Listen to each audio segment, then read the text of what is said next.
ಸರ್ವಮಂಗಲ ಶಿವೆ ಸರ್ವಾರ್ಥ ಸಾಧಿಕೆ ಶರಣ್ಯೇ ತ್ರ್ಯಂಬಕೆ ಗೌರಿ ನಾರಾಯಣಿ ನಮೋಸ್ತುತೆ. ನಮಸ್ಕಾರ ಎಲ್ಲರಿಗೂ. ದೇವರು ಎಲ್ಲರನ್ನೂ ಚೆನ್ನಾಗಿಟ್ಟಿರಲಿ ಅಂತ ಪ್ರಾರ್ಥಿಸ್ತೀನಿ. ಆರ್ಥಿಕ ಲಾಭಕ್ಕಾಗಿ ನಾವು ಲಕ್ಷ್ಮೀ ಮಾತೆಯನ್ನು ಪೂಜಿಸ್ತೀವಿ.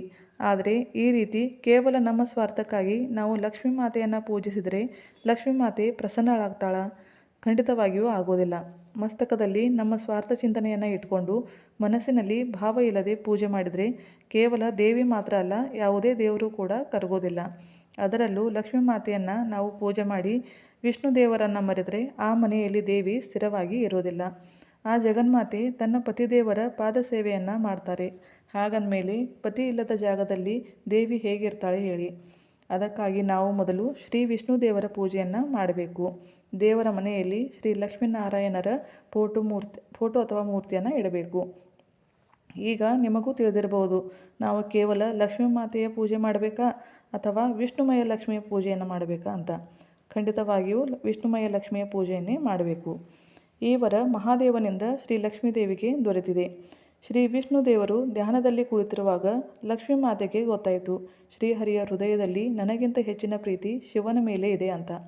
ಆಗ ಲಕ್ಷ್ಮೀದೇವಿ ಘೋರ ತಪಸ್ಸನ್ನು ಮಾಡಿ ಶಿವನನ್ನು ಪ್ರಸನ್ನಗೊಳಿಸ್ತಾರೆ.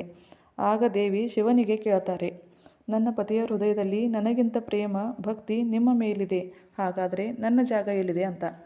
ಆಗ ಶಿವನು ವರದಾನವನ್ನು ಕೊಡ್ತಾರೆ, ಇದರ ಮುಂದೆ ನೀನು ಶ್ರೀಹರಿಯ ಹೃದಯದಲ್ಲಿ ವಾಸ ಮಾಡ್ತೀಯಾ, ವಿಷ್ಣು ಹೃದಯ ವಾಸಿನಿ ದೇವಿ ಆಗ್ತೀಯಾ ಅಂತ. ಅಂದಿನಿಂದ ಶ್ರೀಹರಿಯ ಹೃದಯದಲ್ಲಿ ಲಕ್ಷ್ಮೀ ಮಾತೆ ನೆಲೆಸಿರ್ತಾಳೆ. ಸಾಕ್ಷಾತ್ ಮಹಾದೇವನವರ ಸುಳ್ಳಾಗಲು ಸಾಧ್ಯನಾ?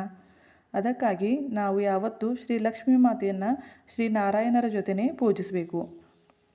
ಲಕ್ಷ್ಮೀ ಮಾತೆಯ ಮೂರ್ತಿ ಅಥವಾ ಫೋಟೋ ಇರೋರು ಜೊತೆಯಲ್ಲಿ ಬಾಲಕೃಷ್ಣ, ಬಾಲಾಜಿ ಅಥವಾ ಶ್ರೀಹರಿಯ ಫೋಟೋ ಅಥವಾ ಮೂರ್ತಿಯನ್ನು ಇಟ್ಟಿರಲೇಬೇಕು.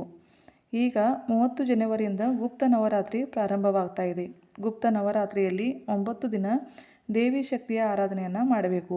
ಎಷ್ಟು ಭಕ್ತಿಯ ಪುಷ್ಪವನ್ನು ನೀವು ಶಕ್ತಿಗೆ ಅರ್ಪಿಸ್ತೀರೋ ಅಷ್ಟು ನಿಮಗೆ ಆಶೀರ್ವಾದ ದೊರೆಯುತ್ತದೆ. ಗುಪ್ತ ನವರಾತ್ರಿಯಲ್ಲಿ ಧನಲಾಭಕ್ಕಾಗಿ ಸೇವೆ ಮಾಡೋರು ಈಗ ಹೇಳುತ್ತಿರುವಂತಹ ಈ ಜಪವನ್ನು 11 ಮಾಲೆ ಜಪಿಸಬೇಕು.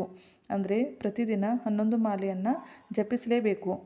11 ಮಾಲೆ ಜಪಿಸಲು ವೇಳೆ ಇಲ್ಲ ಅನ್ನೋರು 1 ಮಾಲೆನಾದರೂ ಜಪಿಸಿ, ಆದರೆ ಭಕ್ತಿಪೂರ್ವಕವಾಗಿ ನಿಧಾನವಾಗಿ ಜಪಿಸಿ. ಈಗ ಮಂತ್ರ ಹೇಳ್ತೀನಿ. ಓಂ ಶ್ರೀ ವಿಷ್ಣುಮಯ ಲಕ್ಷ್ಮೀ ನಮೋ ನಮಃ. ಓಂ ಶ್ರೀ ವಿಷ್ಣುಮಯ ಲಕ್ಷ್ಮೀ ನಮೋ ನಮಃ. ಈ ಮಂತ್ರವನ್ನು ಗುಪ್ತ ನವರಾತ್ರಿಯಲ್ಲಿ ದೇವಿಯ ಮುಂದೆ ಜಪಿಸಬೇಕು. ಅಥವಾ ಓಂ ಶ್ರೀ ವಿಷ್ಣು ಹೃದಯ ನಿವಾಸಿನಿ ಲಕ್ಷ್ಮೀ ನಮೋ ನಮಃ. ಓಂ ಶ್ರೀ ವಿಷ್ಣು ಹೃದಯ ನಿವಾಸಿನಿ ಲಕ್ಷ್ಮೀ ನಮೋ ನಮಃ. ಈ ಮಂತ್ರವನ್ನು ಕೂಡ ಜಪಿಸಬಹುದು. ಆದಷ್ಟು ಪ್ರಯತ್ನ ಮಾಡಿ 11 ಮಾಲೆಯನ್ನೇ ಜಪಿಸಿ.